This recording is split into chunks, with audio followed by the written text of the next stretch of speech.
Un médiateur, c'est ce que Manuel Valls a proposé aux chauffeurs de taxi, en plus de l'ouverture d'une concertation sur la concurrence des VTC, ces voitures de transport avec chauffeur.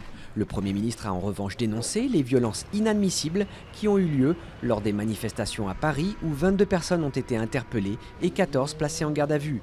Ces protestations ont coïncidé avec la grève des aiguilleurs du ciel, ici à Lyon, et les manifestations des fonctionnaires, notamment à Paris, pour la défense du pouvoir d'achat. À Marseille et ailleurs, des professeurs ont également dénoncé la réforme du collège.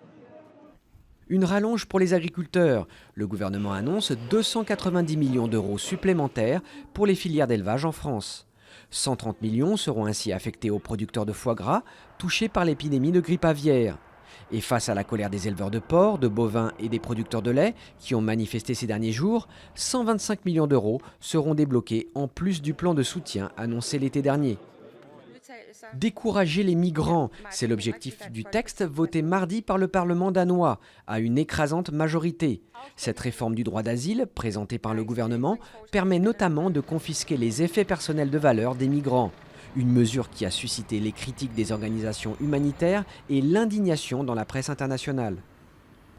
Le match se jouera finalement à 5. La FIFA a annoncé les 5 candidatures retenues pour l'élection à la présidence de l'organe mondial du foot.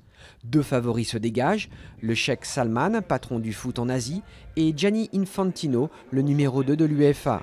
Viennent ensuite le prince Ali, demi-frère du roi de Jordanie, le français Jérôme Champagne et le sud-africain Tokyo Sexwell.